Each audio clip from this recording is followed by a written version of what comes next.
gosh, Squirrely! You're so cute. Look at your little rump. Look at your little rump. And Tommy is just sitting next to you. What is he even up to? Squirrely, you're so cute. You're so cute. Oh my goodness, I love her. Oh, little stretchy kitty butt. Okay, you guys ready to play a game? We're going to play I Spy with my little eye, a forest spirit, being creepy, being very, very, very creepy, and hiding behind a bamboo stick and thinking that we can't see her. She thinks she is hidden. She's peeking at the gathering of the cats from all the way back there. Willow, I can see you. You're very pretty back there, actually. Like, this is a very, very gorgeous, like, shot, but really, you're not fooling anyone, Willow, even if you are a tree. Honeywish snorted, and Lionstar sighed, then glanced up at Squirreleap. Squirreleap stared back at her leader, oblivious, for a moment before she suddenly let out a startled, "Oh!" and stood up, stretching beside Tommy. "Tell you what, Tommy," Squirreleap meowed, nudging the dappled cat. "Why don't you join me over by the big oak and watch me hunt for a bit? Who earned money and why?" "Lionstar," Oakpaw meowed, a sudden rush of emotion making it almost impossible for him to speak. Lionstar turned to face his son, his gaze calm and loving as always, as he stared into Oakpaw's mask of green. Oakpaw had never seen his father look so tired, or the storm of worry that was lurking in the back of his eyes. For a moment, Oakpaw could almost hear the fear, the worry, the guilt, the joy, apparently. Gosh freaking darn it! He remembered seeing Crowfeather leap out of the fresh kill pile, his body a bloody. And yet, nothing hurt. Oakpaw moved one paw, experimentally. His mind still— What? Who are you? Where are you? We're in the middle of StarClan business here. I'm gonna find you and blast you out of here. I was doing so good. Do you have any idea what time of night it is in my time, sir? It is like almost midnight. I have a beef with you. I have a beef with you. And yet, nothing hurt. Oakpaw moved one paw, experimentally. His mind still— Oakpaw— Well, it kind of works for the scene, because of what's going on, but not quite. Let's not fade in and out, sir. Am I dead? Oakpaw whispered, his voice hushed and young to his own ears. He drew in a shaky breath, his eyes wide as he stared at the cat in front of him. Is this StarClan?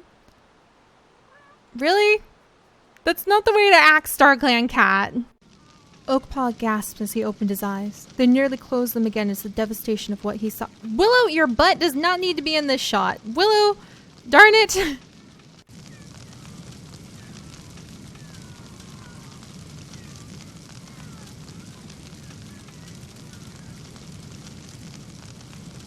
Willow! The flames from the fiery stone were still spreading. Stoon. Mossleaf! Oakpaw gasped, hauling himself to his feet. Oh, Oakpaw, now's not the time to be worrying about fleas. Let me fix that, baby. Mossleaf! Oakpaw gasped, hauling himself to his feet. Lizardpaw! Lionstar! Redkit! Robinkit! Briarstalk! Oakpaw coughed as the pain from his shoulder began to overwhelm him, his body trembling with shock. He could—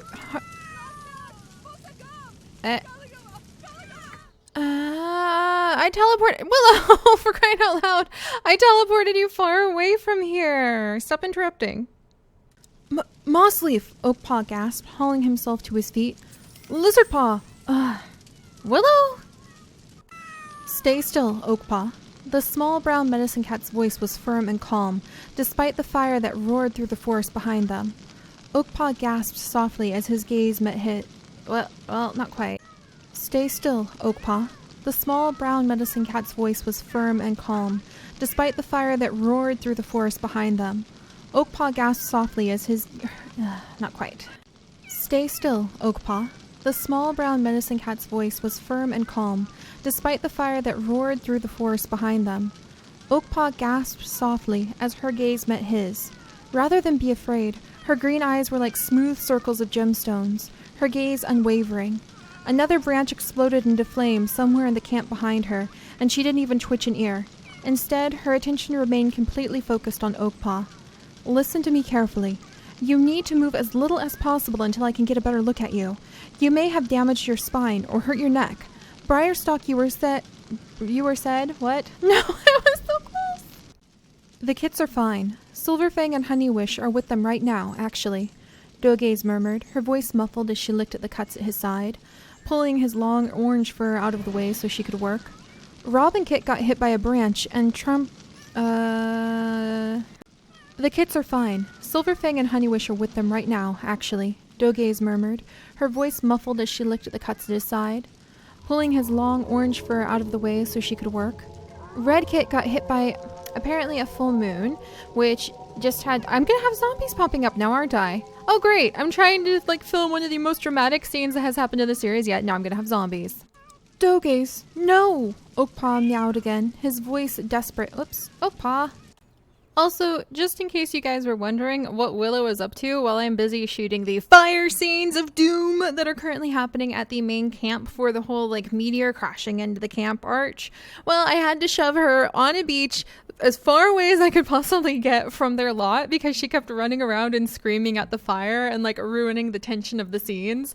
So Willow's having a little photosynthesis out here on a beach while we're working with drama and fire and potential cat deaths. So Willow, you just chill there with your adorable little fairy wings flapping underground. That is so freaking cute. I need to do a fairy challenge again. Lion Star, Oakpaw whispered softly. Dogaze nodded and flicked an ear, though she still did not turn to look at the injured cats by the pond. Then is he... Is Lion Star dead? Oakpaw was dimly aware that he was shaking again, but somehow he felt completely detached from what was happening to his body. Dogaze nodded, her expression unchanging, and for a moment Oakpaw nearly fell to his side with the shock of her calmness.